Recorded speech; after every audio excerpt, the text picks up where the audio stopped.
یہ نور منتقل ہوتا ہوا شیش علیہ السلام کی پشت میں آیا، پاک وجود سے، پاک نفوس سے ہوتا ہوا، پاک سینوں سے ہوتا ہوا، پاک ابدان سے ہوتا ہوا حضرت ابراہیم علیہ السلام کی پشت میں آیا۔ یہ نور جلوہ فگن ہوتا ہوا موسیٰ و عیسیٰ کی پشت میں آیا، اور یہ نور جلوہ فگن ہوتے ہوئے حضرت عبداللہ کی پشت میں آ گیا رضی اللہ تعالیٰ عنہ۔ حضرت عبداللہ رضی اللہ تعالیٰ عنہ کی پشت سے ہوتا ہوا خوش نصیب آمنہ کے بطن اقدس میں جلوہ گر ہوا۔ حدیث پاک میں ہے کہ جب یہ نور حضرت عبداللہ کی پشت میں پہنچا تو عبداللہ جنگل میں شکار کے لیے جاتے تھے تو شکار خود بخود حاضر ہو جاتا تھا۔ آپ درخت کا پھل توڑنا چاہتے تھے تو شاخیں خود بخود جھک جاتی تھیں، اور آپ کنویں سے پانی بھرنا چاہتے تھے تو پانی لبالب ہو جاتا تھا۔ آپ کی زبان سے جو کلمہ نکلتا تھا وہ پورا ہو جاتا، اور آپ کے چہرے کی تابناکی اور آپ کے نور کو دیکھ کر ستارے بھی شرمندہ ہو جاتے تھے۔ جس دن یہ نور حضرت آمنہ کے پشت سے بطن میں اترا تو یہ ساری کرامتیں آمنہ کے گھر آ گئی۔ آمنہ کرامتوں کا گہوارہ ہو گیا، آمنہ کی آنکھیں روشن ہو گئیں۔ آمنہ جتنا زمین کے نیچے دیکھتی تھی اتنا ہی آسمان کے اوپر دیکھتی، آمنہ جتنا شرق دیکھتی تھی اتنا ہی غرب دیکھتی تھی، اور آمنہ کے سامنے ارض و سما کے سارے خزانے کھول دیے گئے، کیونکہ آپ کے پیٹ میں ایک ایسا خزانہ آ گیا کہ جس خزانے کے سامنے سارے خزانے حیران ہیں، جس کے نور کے سامنے سارے نور حیران ہیں۔ آپ کے بطن اقدس سے وہ نور پیدا ہوا، خرج منی نور۔ منکرین نور سے پوچھیں کہ آمنہ کے منہ سے کیا الفاظ نکلے، فرمایا خرج منی نور، میرے بطن سے نور پیدا ہوا۔ نعرہ تکبیر، نعرہ رسالت، نعرہ حیدری، نعرہ غوثیہ، پیر صاحب دیول شریف، پیر صاحب دیول شریف، پیر صاحب دیول شریف، پیر طیب شاہ صاحب، پیر طیب شاہ صاحب، تحریک مصطفیٰ۔ آپ کے بطن اقدس سے نور پیدا ہوا۔ یہ خاکی زمین جس کے اندر آپ بیٹھے ہوئے ہیں، ارض و سما اس پر فخر کرتے ہیں، عرش عظیم بھی اس پر فخر کرتا ہے کہ آمنہ کی بطن اقدس سے وہ ازلی ابدی نور پیدا ہوا اور اس زمین کی گود میں آیا۔ یہ زمین خوشبخت ہو گئی۔ ارشاد ہوتا ہے ما ارسلناک الا رحمت للعالمین۔ اے محبوب بیٹے، اے محبوب مولود، ہم نے آپ کو صرف محمد بنا کر نہیں بھیجا بلکہ ہم نے عالمین کا نور بنا کر بھیجا۔ ما ارسلناک الا رحمت للعالمین۔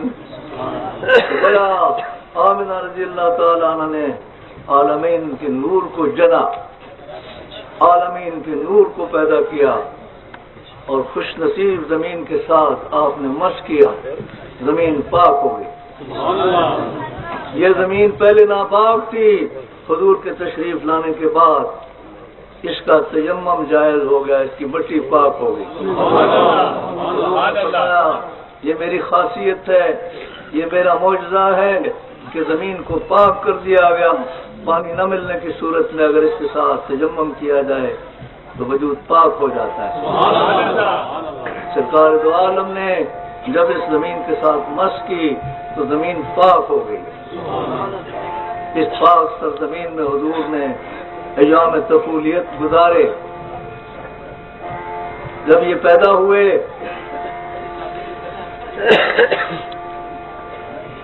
حضرت عبد المطلب آپ کے دادا پاک تھے،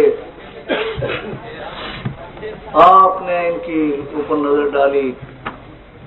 یہ بچہ مائی حلیمہ کے حوالے کیا گیا، ساتھ کے علاقہ میں پرورش کے لیے بھیجا گیا۔ جس اونٹنی پر یہ بچہ سوار ہوا وہ سوکھی ہوئی اونٹنی تھی، اس کا دودھ خشک تھا، اور جو ہی یہ بچہ اس اونٹنی پر سوار ہوا تو وہ اونٹنی تازہ دم ہو گئی، وہ ایسی جوان ہو گئی کہ ساری اونٹوں سے اونٹنیوں سے آگے ہو گئی، سارے اونٹوں کے قافلے پیچھے رہ گئے، اور حلیمہ سعدیہ کی بیمار اونٹنی سب سے آگے ہو گئی۔ ساتھ میں جب پہنچے تو ساتھ میں قحط تھا، اس بچے کے وہاں تشریف لے جانے سے قحط سالی دور ہو گئی، اور سبزہ سے زمین جو تھی لد گئی، سبزہ ہی سبزہ ہو گیا۔ چھوٹی عمر میں شکل کمر کا معجزہ در پیش آیا، 3 دفعہ شکل کمر کا معجزہ در پیش آیا۔ بچپن میں بھی صاحب معجزات، غیر مقلد کہتے ہیں کہ حضور 40 سال کی عمر میں نبی بنے۔ حدیث شریف میں ارشاد ہے میرا محبوب اس وقت بھی نبی اللہ تھا جب آدم علیہ السلام مٹی اور پانی کے درمیان تھے۔ ایک حدیث میں ہے میرا محبوب اس وقت بھی خاتم النبیین تھا جب آدم علیہ السلام مٹی اور پانی کے درمیان تھے۔ نعرہ تکبیر، اللہ اکبر، نعرہ رسالت، یا رسول اللہ، نعرہ حیدری، نعرہ غوثیہ، پیر صاحب دیول شریف، پیر صاحب دیول شریف، پیر صاحب دیول شریف، پیر طیب شاہ صاحب، پیر طیب شاہ صاحب، تحریک سپاہ مصطفیٰ، تحریک سپاہ مصطفیٰ، بعض لوگ یہ کہتے ہیں کہ 40 سال سے پہلے نبوت نہیں ملتی۔ حضرت عیسیٰ علیہ السلام ماں کی گود میں تھے تو ارشاد ہوتا ہے، آپ فرماتے ہیں جب آپ کی والدہ مائدہ بھاگ کر ایک درخت کے نیچے گئیں، وہاں یہ پیدا ہوئے تو درخت کی شاخیں پھلدار ہو کر جھک گئیں۔ وَهُزِّي إِلَيْكِ بِجَذْعِ النَّخْلَةِ تُسَاقِطُ إِلَيْكِ رُطَبًا جَنِيًّا فَكُلِي وَاشْرَبِي وَقَرِّي عَيْنًا فَإِمَّا تَرَيِنَّ مِنَ الْبَشَرِ، اگر آپ کو یہ بندہ دیکھ لے ادھر تو آپ یہ کہیں فَقُولِي إِنِّي نَذَرْتُ لِلرَّحْمَنِ صَوْمًا، میں نے اللہ کے لیے روزہ رکھا ہوا ہے، میں نہیں بولتی۔ فَأَتَتْ بِهِ قَوْمَهَا تحملو، قوم آئی ڈھونڈتی ہوئی حضرت مریم کو تو آپ کی گود میں بچہ تھا۔ قالوا یا مریم، وہ بولے ہے مریم لقد جئت شیئا فریا، یہ کیسی چیز لائی ہو؟ لقد جئت شیئا فریا، یا قالوا یا مریم لقد جئت شیئا فریا، افسوس ہے کہ آپ کے ماں باپ ایسے نہیں تھے اور آپ نے یہ کیا مصیبت کر دی۔ باپ نے فرمایا فاشارت الیہ، اس معصوم بچے کی طرف اشارہ کیا کہ اس سے پوچھو کہ یہ کون ہے۔ جب یوں ارشاد فرمایا فاشارت الیہ تو قالوا کیف نکلم من کان فی المہد صبیا، سبحان اللہ۔ وہ لوگ بول اٹھے کہ یہ معصوم بچہ کیا بول سکتا ہے۔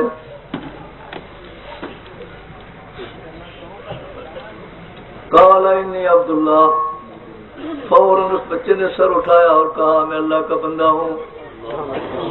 قال انی عبداللہ آتانی الکتاب، میں تورات اپنے ساتھ لایا ہوں۔ وجعلنی نبیا، اور مجھے نبی بنا کر بھیجا گیا۔ وجعلنی مبارکا، اور مجھے برکت والا بنا کر بھیجا گیا۔ سبحان اللہ۔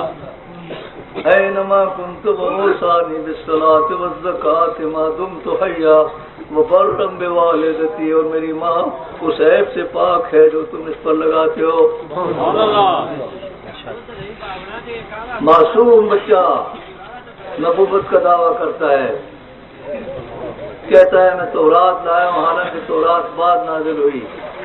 نبوت کا دعویٰ آپ نے بات کیا، لیکن اللہ تعالیٰ بچپن میں آپ کو نبی ثابت کر رہے ہیں۔ اسی طرح محمد مصطفیٰ صلی اللہ علیہ وسلم اس وقت بھی نبی اللہ تھے جب آدم علیہ السلام مٹی اور پانی کے درمیان تھے۔ سرکار دو عالم صلی اللہ علیہ وسلم بچپن کے اندر بھی صاحب معجزات کے باہر آتے، اور 40 سال تک کبھی بھی آپ کی زبان سے جھوٹ کا شائبہ تک سرزد نہیں ہوا. کوئی بناوٹ، کوئی تصنع، کوئی ملمہ سازی نہیں تھی. صداقت تھی، صداقت تھی، امانت تھی، امانت تھی، اور دیانت تھی، دیانت تھی. جب آپ نے فاران کی چوٹی پر نبوت کا دعویٰ کیا تو قریش سے پوچھا کہ میرے بارے میں تمہارا کیا خیال ہے؟ تو قریش نے کہا کہ آپ امین اور صادق ہیں. آپ نے فرمایا کہ اگر میں تمہیں یہ کہوں کہ اس کے پہاڑ کے پیچھے سے دشمن آ رہا ہے تو تم کیا کہو گے؟ تو سب نے جواب دیا ہم یقین کریں گے کہ آپ سچ کہتے ہیں. آپ نے نبوت کا دعویٰ کیا تو وہ لوگ بھاگنے شروع ہو گئے. رات سرکار احمد قرار صلی اللہ علیہ وسلم کو اللہ تعالیٰ نے حسن علم دے کر بھیجا، ساری مخلوقات سے زیادہ علم دے کر بھیجا. اللہ تعالیٰ نے آپ کو حسن صورت دے کر بھیجا، سارے حسینوں سے زیادہ حسین بنا کر بھیجا. اللہ تعالیٰ نے آپ کو سب سے بڑا حلیم بنا کر بھیجا. اللہ تعالیٰ نے آپ کو سب سے بڑا رحیم بنا کر بھیجا. آپ اتنے بڑے رحیم، اتنے بڑے کریم تھے، اتنے بڑے شجاع اور بہادر تھے. بڑے سے بڑے بہادر بھی آپ کے سامنے کھڑے نہیں ہو سکتے تھے.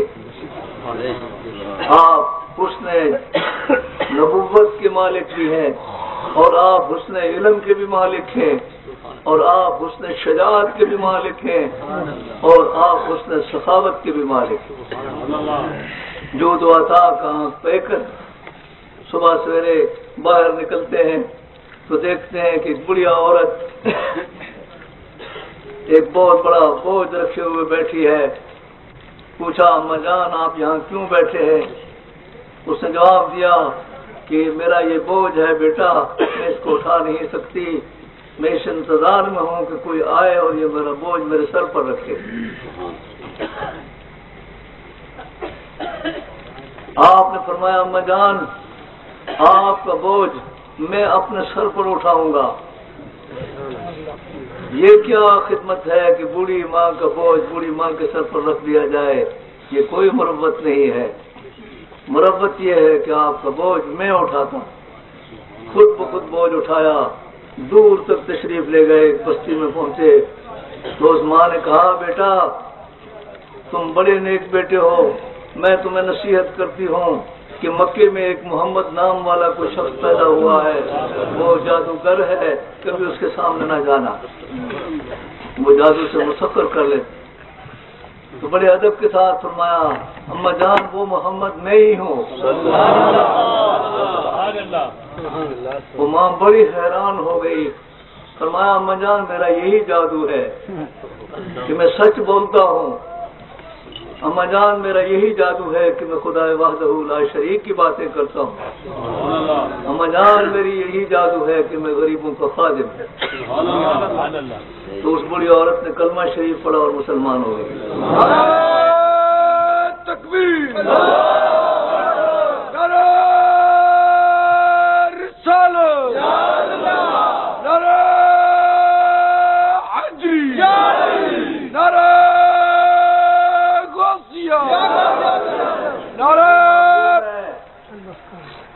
عید والے دن سارے ماں باپ خوشیاں مناتے ہیں. عید والے دن مائیں بچوں کے ساتھ خوشیاں مناتی ہیں، بہنیں بھائیوں کے ساتھ خوشیاں مناتی ہیں، اور بڑے چھوٹوں کے ساتھ خوشیاں مناتے ہیں، چھوٹے بڑیوں کے ساتھ خوشیاں مناتے ہیں. سرکار دو عالم ہیں اور اپنے صحابہ کو جلوم میں لے کر عیدگاہ کی طرف جا رہے ہیں تو خاموش ہو گئے. حضور خاموشی سے چل رہے ہیں، بولتے چالتے نہیں ہیں، آنسو ہیں آنکھوں میں. صحابہ حیران ہیں کہ مصطفیٰ علیہ السلام کیوں خاموش ہیں. ایک مقام پر حضور ٹھٹک کر رک گئے اور سڑک کے کنارے جھاڑیاں تھیں، ان جھاڑیوں کی طرف چلے گئے. دیکھا کہ جھاڑیوں میں ایک معصوم بچہ چھپا ہوا ہے. اس معصوم بچے کے قریب تشریف لے گئے. برف سے زیادہ لباس، دودھ سے زیادہ سفید لباس لے کر آپ زمین پر بیٹھ گئے اور اس بچے کے ساتھ پیار و محبت کیا، شفقت کی. یتیم کے سر پر کہتے ہیں ہاتھ رکھو، لیکن جس طرح ہم ہاتھ رکھتے ہیں اس طرح مصطفیٰ علیہ السلام نہیں رکھتے۔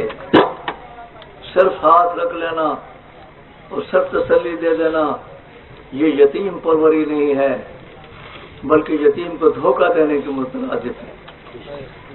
آپ نے اس کے سر پر ہاتھ رکھا، پوچھا بیٹا آج عید کا دن ہے، سارے بچے عید منا رہے ہیں، تم جھاڑیوں میں کیوں چھپے ہو؟ تو بیٹے کو جرأت مل گئی، رحمت اللہ عالمین مجھ سے باتیں کرتے ہیں، اس کا حوصلہ بلند ہو گیا۔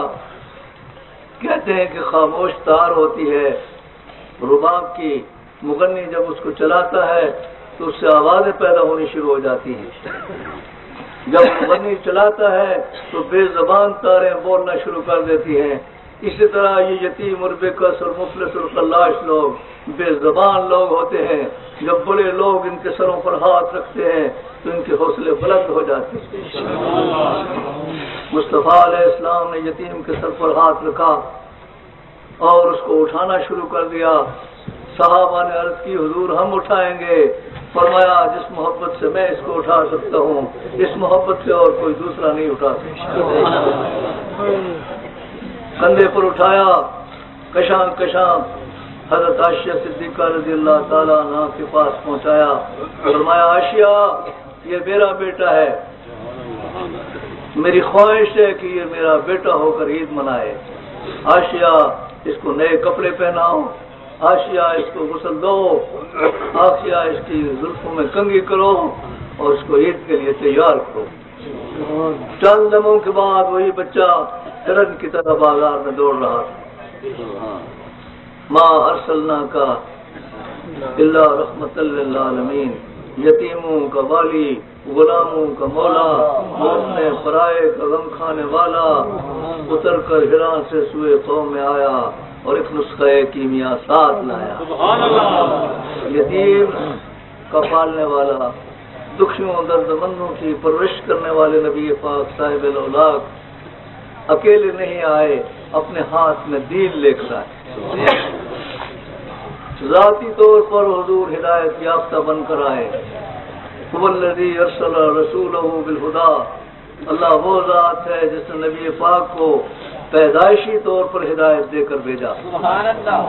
بعض لوگ کہتے ہیں کہ حضور نے دین سے ہدایت حاصل کی، یہ غلط بات ہے۔ حضور کو جو دین دیا گیا وہ انسانیت کے لیے دیا گیا، مگر حضور پیدائشی طور پر ہدایت یافتہ تھے۔ هو الذی ارسل رسولہ بالہدی، اللہ وہ ذات ہے جس نے اپنے محبوب کو پیدائشی طور پر ہدایت یافتہ بنا کر بھیجا۔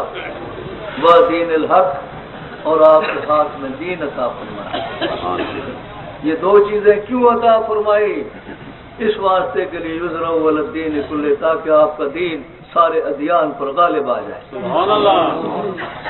اس واسطے کہ آپ کی امت ساری امتوں پر غالب آ جائے، اس واسطے نہیں کہ تاکہ نسیان میں قرآن مجید رکھا جائے اور اس کی دھول کو بھی سال ہر سال نہ دیکھا جائے۔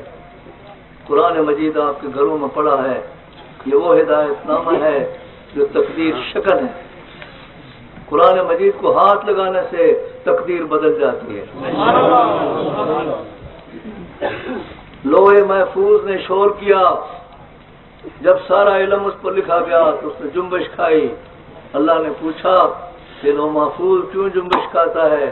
تو لوح محفوظ نے کہا اس واسطے جنبش کھاتا ہوں کہ سارے علوم مجھ میں لکھ دیے گئے ہیں۔ فوراً آواز آئی یمحو اللہ ما یشاء، اے لوح محفوظ تو فخر کیوں کرتا ہے؟ اللہ جس چاہ عبارت کو چاہتے ہیں مٹاتے ہیں، وہ یثبت، اور جس عبارت کو چاہتے ہیں رکھتے ہیں، تم کیسے فخر کرتا ہے؟ وَإِنَّهُ أُمُّ الْكِتَابِ، اور تیری ماں جو ہے وہ میرے پاس موجود ہے۔ یعنی قرآن مجید، فرقان حمید، برہان رشید۔ قرآن مجید، فرقان حمید، برہان رشید لوح محفوظ کی ماں ہے۔ تو علامہ اقبال لکھتے ہیں کہ تقدیر شکن قوت باقی ہے ابھی اس میں، ناداں جسے سمجھا ہے تقدیر کا زندہ نہیں۔ نعرہ تکبیر، نعرہ رسالت، نعرہ حیدری، نعرہ غوثیہ، شہنشاہ دیول شریف، تاجدار دیول شریف، تاجدار دیول شریف، طریق سپاہ مصطفیٰ زندہ باد۔ جس وقت ابو بکر صدیق کے ہاتھ میں آیا تو اپنے زمانے کے ولی کامل ہو گئے۔ یہ قرآن مجید جب عمر فاروق کے ہاتھ میں آیا، جب عدالت میں لکھا گیا تو اس کا فیصلہ اس طرح ہوا کہ ابو شخص کے جرم سرزد ہو جاتا ہے۔ میں ولی کی اب تعریف کروں گا، ولی کون ہوتا ہے اور ولی کی صفات کیا ہوتے ہیں۔ قرآن مجید کی روشنی میں، صحابہ کرام کی روشنی میں اللہ کی تعریف کروں گا۔ عمر فاروق کی عدالت میں قرآن مجید میں لکھا ہوا ہے، ایک بچی آتی ہے فریاد لے کر عدالت میں، البیاض کی فریاد کرتی ہوئی آتی ہے، حضور فرماتے ہیں تم میرے پاس لے آؤ۔ جب وہ سامنے آتی ہے تو اس کے ہاتھ میں ایک بچہ تھا، اس نے عرض کی کہ آپ خلیفۃ المومنین، یہ بیٹا آپ کا ہے۔ آپ بڑے حیرت سے گم ہو گئے کہ یہ کس طرح ممکن ہو سکتا ہے کہ ایک بچہ جس کا میں متعارف نہیں ہوں میرا کیسا بچہ ہو سکتا ہے؟ تو بچی نے آواز دی کہ یا خلیفۃ المومنین، آپ کے بیٹے ابو شرما کا بیٹا ہے۔ اس کا مطلب یہ ہے کہ ابو شرما سے گناہ سرزد ہوا ہے۔ یہ آواز کانوں میں آئی تو وہ اللہ کا فقیر عدالت سے کھڑا ہو گیا۔ اللہ کا فقیر، رسول اکرم کا فقیر، قرآن مجید کا فقیر اور اسلام کا فقیر کھڑا ہو گیا۔ کشاں اپنے گھر پہنچا، دروازے پر دستک دی، آواز میں جلالت تھی۔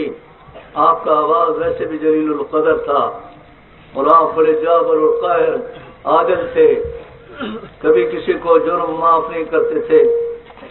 دستک دی، آواز دی، میرا عمر۔ اندر ماں جو تھی بچے کی وہ بھی کانپ اٹھی، بچہ بھی کانپ اٹھا۔ دروازہ کھلا، اندر تشریف لے گئے۔ ابو شخما روٹی کھا رہے تھے، ماں لقمے کھلا رہی تھی۔ آواز دی ابو شخما، تیری زندگی کا یہ آخری لقمہ ہے۔ ماں بھی حیران ہو گئی، بچہ بھی حیران ہو گیا۔ آپ کی بڑی خوبصورت زلفیں تھیں، ان زلفوں کو پکڑا، تاؤ دیا، اٹھایا اور گھسیٹتے ہوئے عدالت میں لائے۔ وہ بچی سامنے کھڑی تھی، فرمایا بیٹی یہ ابو شخما ہے، پہچانو، یہی ابو شخما ہے۔ بیٹی نے جواب دیا یہی ابو شخما ہے۔ ابو شخما سے پوچھا اس بیٹی کو تم جانتے ہو؟ ولیوں کی اولاد گناہگار ہو جائے تو بھی ولی اللہ ہوتی ہے۔ بیٹا بول اٹھا، ابا جان میں اس عورت کو جانتا ہوں۔ بیٹا اس کا دعویٰ یہ ہے کہ یہ بچہ تمہارا ہے، کیا تم نے بے حیائی کا جرم کیا ہے؟ بیٹے نے جواب دیا ابا جی مجھے شراب پلایا گیا تھا، حالت شراب میں مجھ سے یہ جرم ہوا ہے۔ آپ نے وکیل کو کہا لکھو کہ میرے بیٹے نے 2 جرم کیے ہیں، میرے بیٹے نے ایک بے حیائی کا جرم کیا ہے اور میرے بیٹے نے شراب پیا ہے، اس واسطے 2 دفعے اس پر مقرر کیے جاتے ہیں۔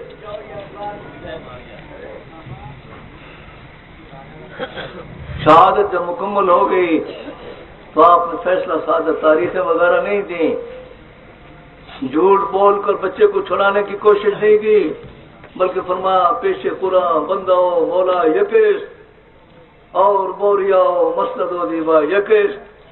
قرآن مجید کے سامنے شاہ و گدا دونوں برابر ہیں۔ پیش قرآن بندہ ہو مولا یکیش، بوریا ہو مسند و دیوا یکیش۔ صدا دے دی، فرمایا ابو شخما کو 100 درہ پٹوایا جائے گا۔ فرمایا بچی کو عدالت میں محفوظ کر لو، جب یہ بالغ ہو جائے گا بچہ تو پھر اس کو سزا دی جائے گی۔ لیکن اپنے بچے کے لیے سزا تجویز کر لی۔ لوگوں نے کہا، ہر شخص اٹھا نے کہا میں بچہ پیش کرتا ہوں، کسی نے کہا میں جان پیش کرتا ہوں۔ ابو شخما میں ایک عادت تھی، بڑی محبوب عادت، کہ جب وہ قرآن مجید پڑھتے تھے تو ایسا معلوم ہوتا تھا کہ حضور صلی اللہ علیہ وسلم خود قرآن مجید پڑھ رہے ہیں۔ لوگ عاشق تھے ابو شخمہ کے، پکار اٹھے کہ ہمارے بچے لے لو. ابو شخمہ کو تو فرمایا گناہ میرا بچہ کرے تو اس کے عوض میں دوسرے بچے نہیں مارے جا سکتے. میں اپنے بچے کو ماروں گا جس نے گناہ کیا ہے. میں نے آج تک کسی کو معاف نہیں کیا تو میں اپنے بچے کو کیسے معاف کر سکتا ہوں؟ پر آپ کو شبہ ہو گیا کہ جلاد جو ہیں میرے بیٹے کو ضرور نہیں ماریں گے. شبہ پڑ گیا تو ضرور مارنے کا وقت آیا تو عمر فاروق خود تشریف لے گئے سامنے تاکہ میرے بچے کو شرعی ضرور مارنے میں کوئی تخفیف نہ کرے. جب ضرور لگ رہے تھے 80 درے پر حضرت ابو شخمہ کی جان پرواز ہو گئی. 20 درے باقی بچے تھے تو آپ نے قبر پر ماری. عمر نے ایک پسر مارا جب آیا وہ عدالت میں خلافت ہو تو ایسی ہو، عدالت ہو تو ایسی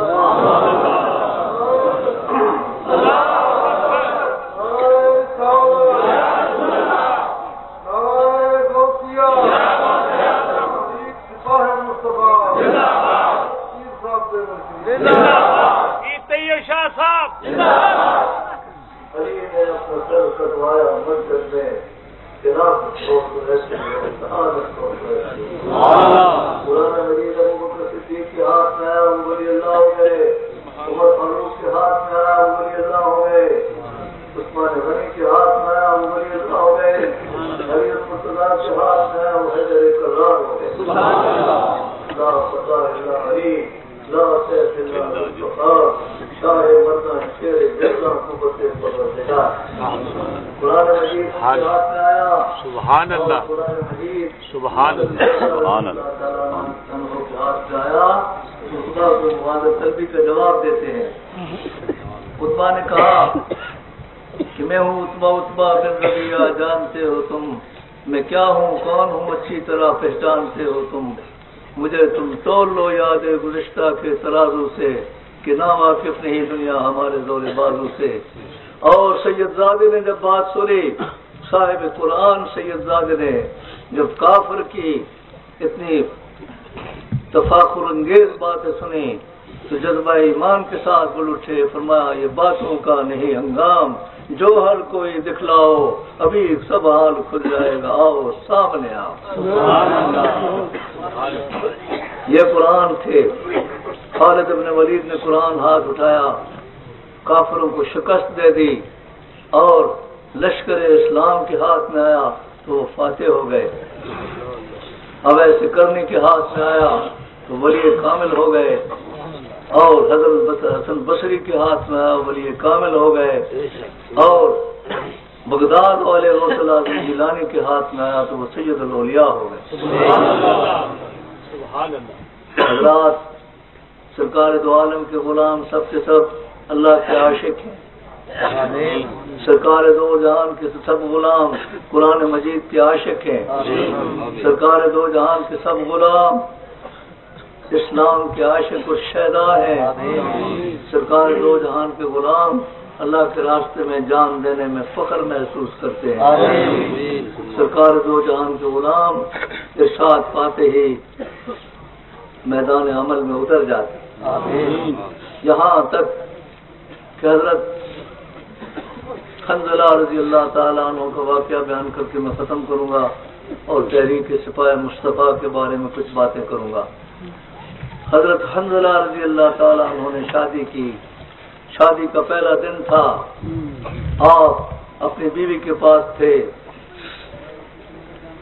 اسی حالت میں باہر آواز آئی ارکبو یا خیل اللہ، اے اللہ کے سپاہیوں تیار ہو جاؤ، جہاد کا حکم ہو چکا ہے.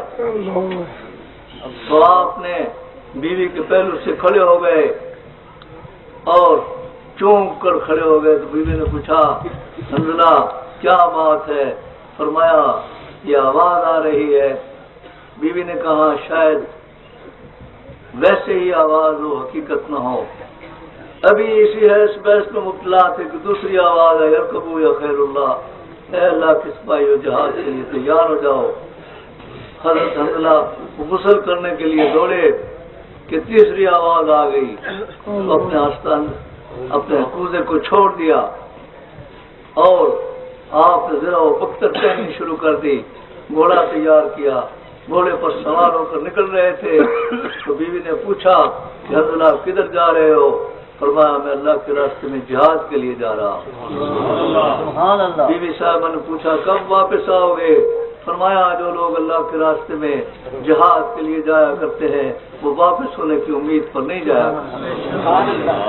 پھر تیسرا سوال کیا حنظلہ کب ملو گے؟ فرمایا میدان محشر میں ملوں گا،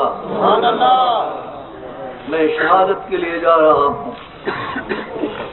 آپ نے فرمایا بیوی صاحبہ نے کہ میدان محشر کی بھیڑ میں کیسے پہچان سکوں گی؟ تو آپ نے اپنی آستین مبارک پھاڑ دی۔ حدیث شریف میں ہے کہ شہید جس حالت میں مرتے ہیں شہید ہوتے ہیں اسی حالت میں اٹھائے جاتے ہیں۔ آپ نے اپنی آستین پھاڑ کر فرمایا اے بیوی قیامت کے دن جس کا یہ بازو پھٹا ہوا ہوگا اس کو ہم حنظلہ سمجھ کر قریب چلے آنا۔ یہ حنظلہ رضی اللہ تعالیٰ عنہ شہید ہو گئے، مصطفیٰ علیہ السلام تشریف لے گئے، حنظلہ کا سر اپنے گود میں رکھا، آپ کی گود ہی میں آپ شہید ہو گئے، فرشتوں نے آ کر آپ کو غسل دیا۔ حدیث شریف میں آپ کو غسیل الملائکہ کہا جاتا ہے۔ حضرات سرکار دو عالم کے سپاہیوں نے جو ہی فرمان الہی نازل ہوا اس کی تعویل کی۔ اگر جہاد کا حکم ہوا انہوں نے اپنے ماں باپ بہن بھائیوں کو کسی چیز کو جہاد پر ترجیح نہیں دی بلکہ جہاد کو مقدم جانا اور اللہ کے راستے میں جانے شہید کر دی۔ جب کسی ماں نے یہ خبر سنی کہ میرا بیٹا شہید ہو گیا تو اس نے جواب دیا میرے 1000 بچے ہوتے تو میں مصطفیٰ علیہ السلام پر قربان کر دیتا۔ جب تک مسلمانوں کے اندر مصطفیٰ علیہ السلام کی غلامی کا جذبہ رہا مسلمان ساری دنیا پر حکمران رہے، قرون اولیٰ میں حکمران، قرون ثانی میں حکمران، قرون ثالث میں حکمران رہے اور انہوں نے وہ حکومت کی جس کی مثال نہیں مل سکتی۔ جب سے غلامی کا توق مسلمانوں نے اتار دیا اسی دن سے یہ اغیار کے غلام ہو گئے، غیروں کے غلام ہو گئے۔ انگریز نے پورے 200 برس ہم پر حکومت کی، ہماری عزت لوٹی، ہماری غیرت لوٹی، ہمیں ہماری حمیت کو لوٹا اور ہمیں غلام بنا کر رکھ دیا۔ 200 سال کی زنجیروں سے آزاد ہونے کے لیے حضرت مجدد الفسانی تشریف لائے، بڑے بڑے اولیاء اللہ تشریف لائے، قائد اعظم آئے، پاکستان کے ولیوں نے ان کا ساتھ دیا جس کے نتیجے میں پاکستان بن گیا۔ یہ پاکستان حضور صلی اللہ علیہ وسلم کے غلاموں نے بنایا تھا، یہ پاکستان مصطفیٰ علیہ السلام نے خود بنایا تھا اور یہ پاکستان مجدد الفسانی کے غلاموں نے بنایا تھا، داتا گنج بخش اجمیری کے غلاموں نے بنایا تھا۔ پاکستان جب بن گیا تو بننے کے بعد غلاموں کے ہاتھوں میں کچھ نہیں رہا، غلام سارے یتیم پھر رہے ہیں اور غیر غلام جو لوگ تھے وہ فائدے اٹھا رہے ہیں۔ میں نے دیکھا کہ پاکستان کے اندر 12 کروڑ اہل سنت والجماعت آباد ہیں مگر ان کا کوئی ایسا ہم مددگار نہیں جو یہ فتح کرے۔ میں نے 40 دن سے مشاہدہ کیا، مصطفیٰ علیہ السلام کے دربار آگے آ کے مجھے یہ حکم ملا 12 کروڑ سنیوں کو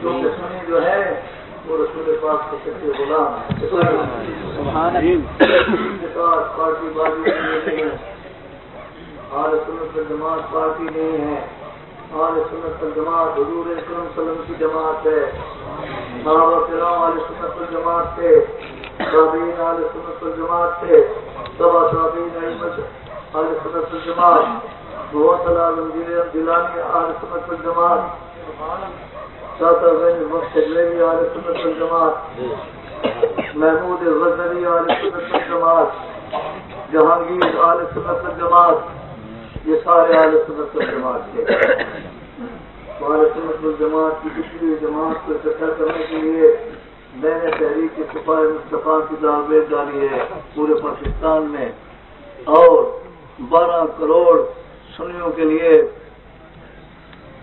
ہر تحصیل میں سے 1000 سنیوں کو مجلس شورا کی صورت دینا چاہتا ہوں۔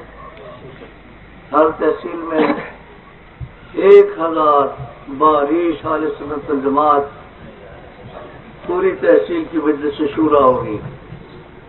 400 تحصیلیں ہیں پاکستان میں، میرے خیال میں اس طرح 4 لاکھ گاڑیوں والے 12 کروڑ سنیوں کی مجلس شورا ہوگی۔ ان 4 لاکھ آدمیوں کو میں مینار پاکستان کے نیچے جمع کرنا چاہتا ہوں اور وہاں 2 رکعت نماز نفل توبہ پڑھنا چاہتا ہوں۔ سبحان اللہ۔ یہ الفاظ کہیں گے، صدر کو بھی بلائیں گے، وزیر اعظم کو بھی بلائیں گے، پارلیمنٹ کے سارے ممبروں کو بلائیں گے اور 2 رکعت نماز نفل توبہ پڑھیں گے، اور اس طرح توبہ کریں گے اللہ تعالیٰ پاکستان ہم نے نظام مصطفیٰ کے لیے بنایا تھا، حکمرانوں نے، علماء نے، ہم سب نے مل کر اس بات کو فراموش کر دیا تھا جس کی سزا بھگت رہے ہیں، اور تیرے سامنے توبہ کرنے کے لیے حاضر ہوئے۔ میرا ایمان ہے کہ جب ہم یہ 2 رکعت نماز نفل توبہ پڑھیں گے تو توبہ منظور ہو جائے گی، پر ہم داتا گنج بخش جویری علیہ رحمت کے مزار پر آئیں گے، وہاں اپنی بخشش کی دعائیں مانگیں گے۔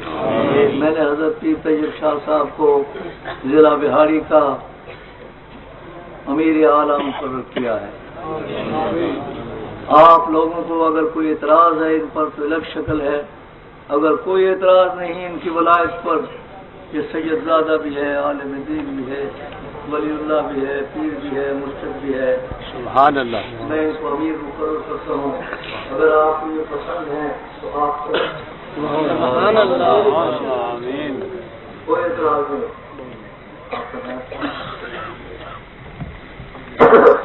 نے اپنا نائب مقرر کیا ہے، کوئی اعتراض ہے؟ آپ ہاتھ کھڑا کر دیں۔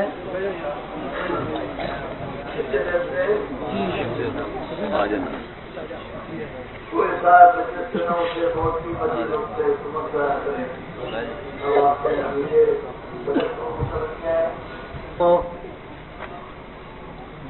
انہوں نے صدر مقرر کیا ہے، کوئی اعتراض ہے؟ نائب صدر کے لیے خلیفہ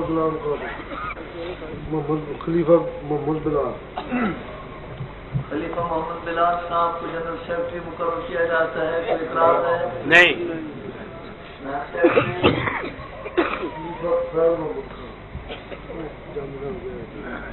وہ موجود نہیں ہے، حاضرین نے، پیر صاحب نے اس کو پسند کیا ہے، آپ کی رائے ٹھیک ہے؟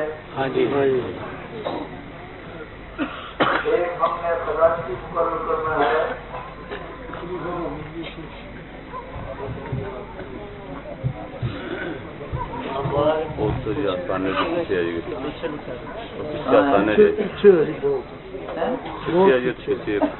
کتنا پیچھے ہے؟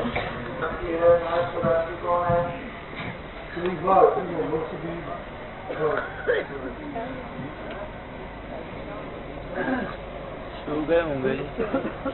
وہ بھی غیر حاضر ہے، لیکن پیر صاحب نے پسند کیا ہے، آپ کو منظور ہے؟ ہاں جی۔ ایک بشیر اعلیٰ عالم دین کی، یا ڈاکٹر ہو یا وکیل ہو،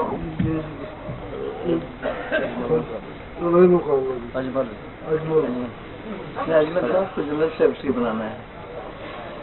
ٹھیک ہے اجمل صاحب، آپ میرے مشیر اعلیٰ ہیں۔ اجمل صاحب ابھی آپ کے سامنے انہوں نے تقریر کی تھی، یہ اپنے ایک مرشد زادے ہیں، ان کے والد پیر صاحب ہیں،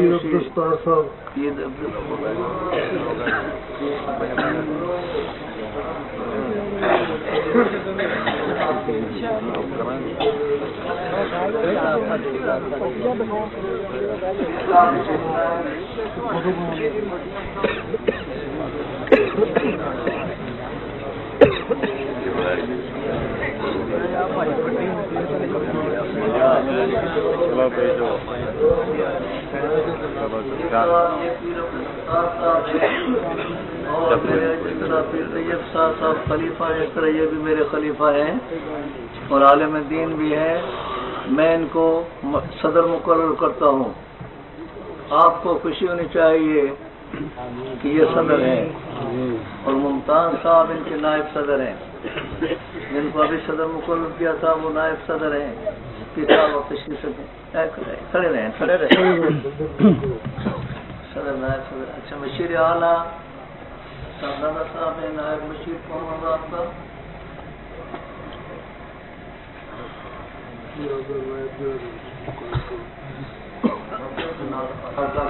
آدمی بولنے والا اور دلیر آدمی ہو اور غلطیوں کا معاوضہ کرنے والا ہو، نوجوان ہو، پڑھا لکھا ہو.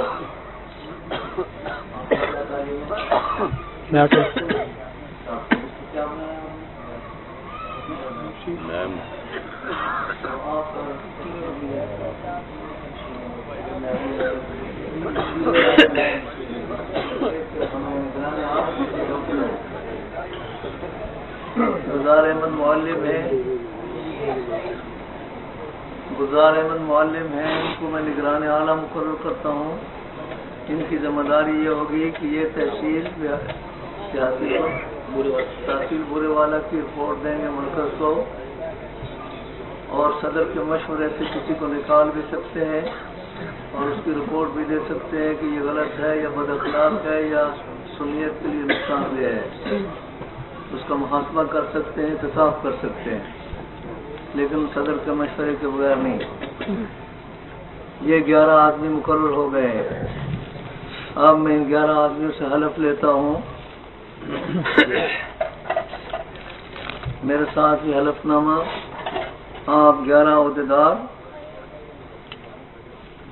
غیر سیاسی مجلس کے عہدیدار ہیں.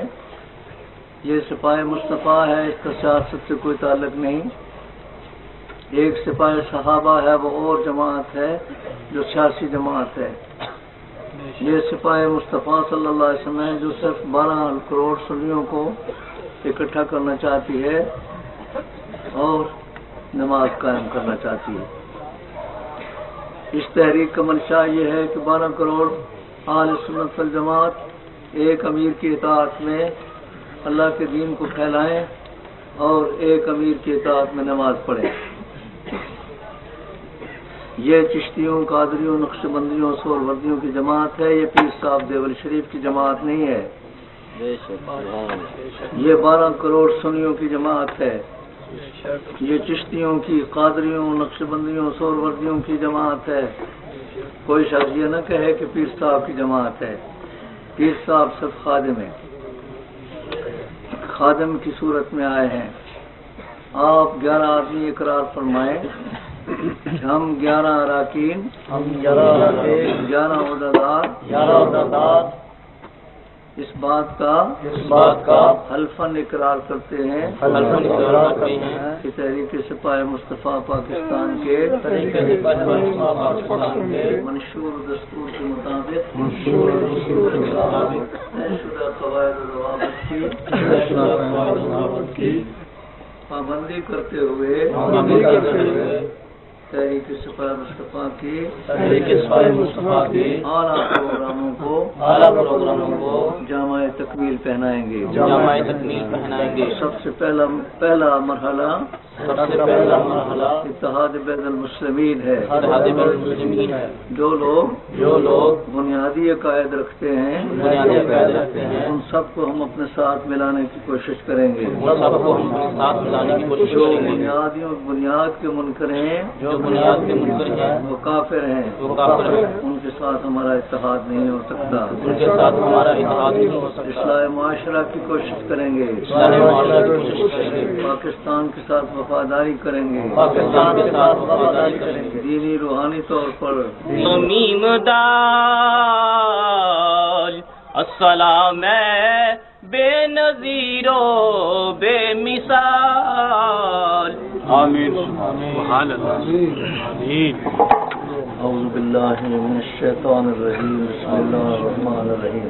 آمین. اللہ تو بہتر جانتا ہے. آمین. آمین. کہ تیرے محبوب پاک صلی اللہ علیہ وسلم کی امت ساری دنیا میں پریشان حال ہے. تیرے محبوب پاک کی امت کے لوگوں کو سرے بازار قتل کیا جا رہا ہے. آمین. بوسنیا کے مظلوم مسلمان، مظلوم خواتین، مظلوم بچوں کا خون بہایا جا رہا ہے.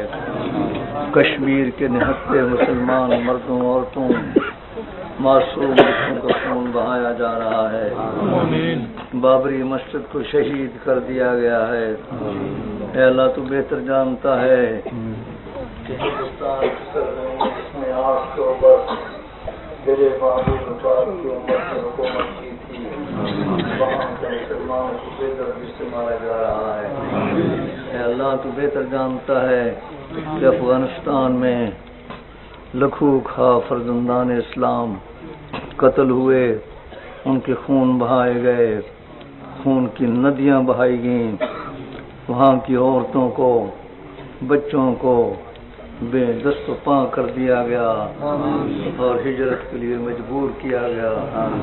تو بہتر جانتا ہے قبرص کے مسلمانوں کو مارا جا رہا ہے. تو بہتر جانتا ہے کہ فلسطین کے مجاہدین کو بے دردی سے مارا جا رہا ہے.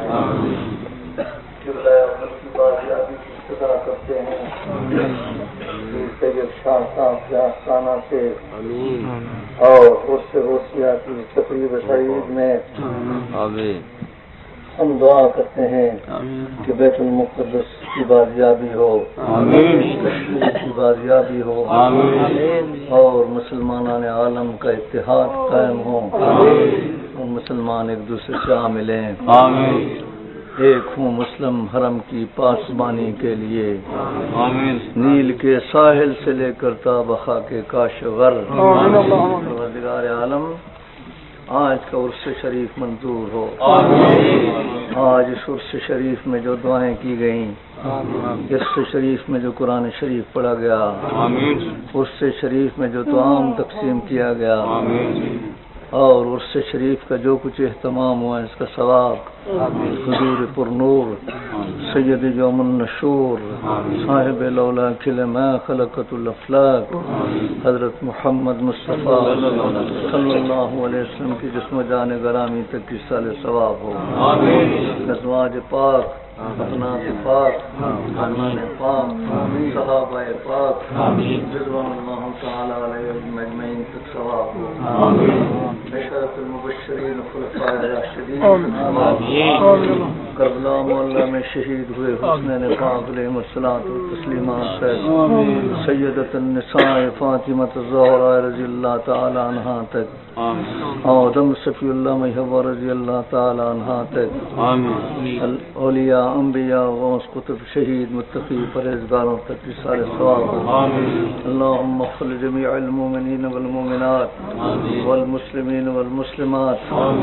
ربنا اغفر لنا ولوالدینا ولأستاذنا ولمشایخنا ولأصحابنا ولأحبابنا ولشاعرنا ولفضائلنا ولمن له حق علينا ولجميع أمة محمد صلى الله عليه وسلم.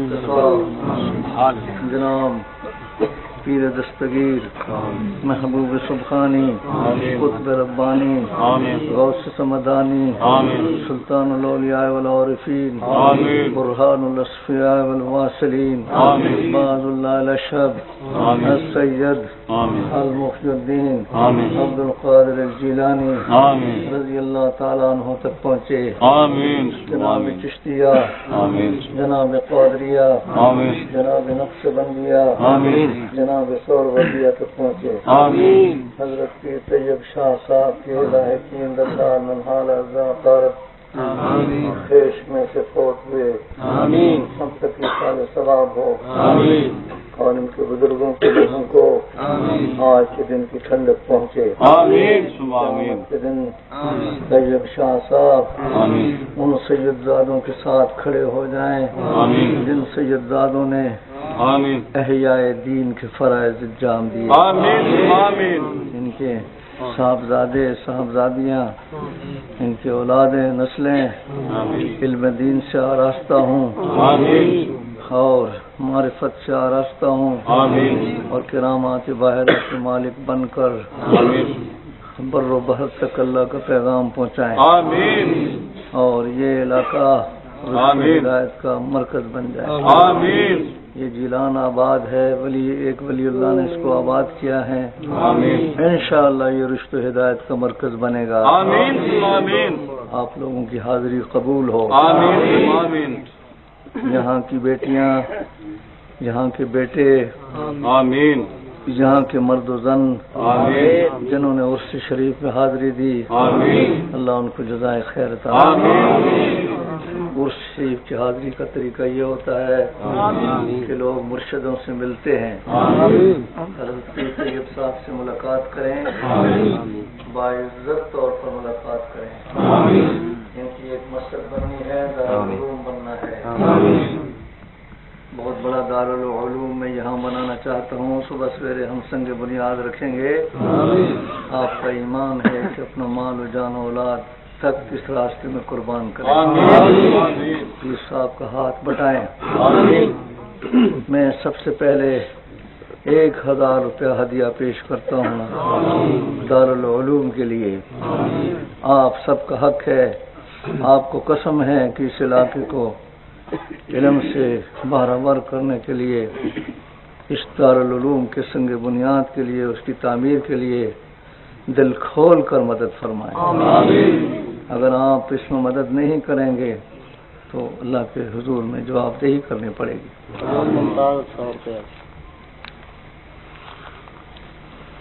میں 1000 روپیہ دیتا ہوں. تو آپ لوگوں نے جنہوں نے دینا ہے کل پیش کریں گے روپیہ، اور اس میں کوتاہی بالکل نہیں کریں گے.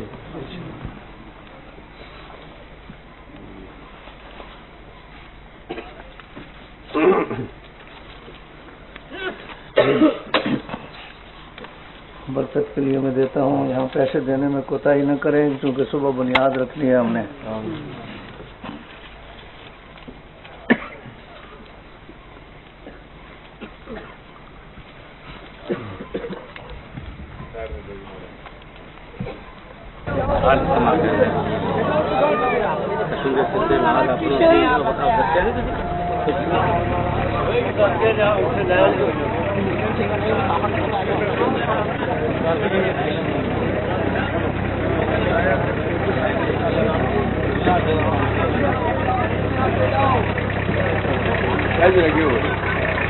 بالکل آ رہے ہیں.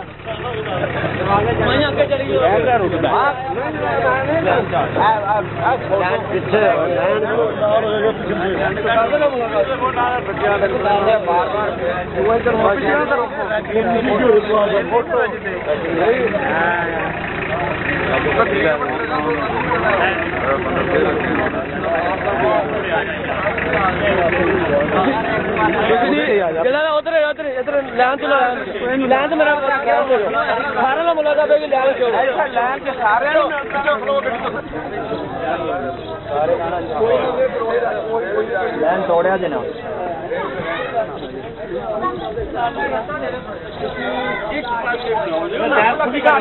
کرے اس سے نہ چڑھنا.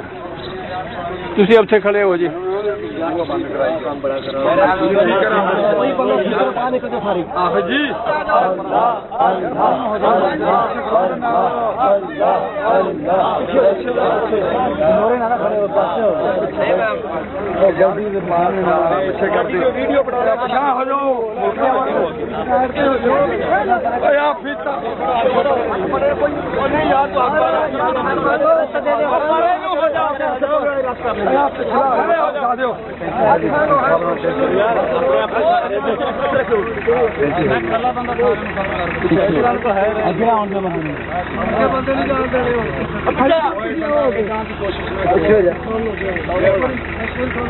کلمہ شریف پڑھو.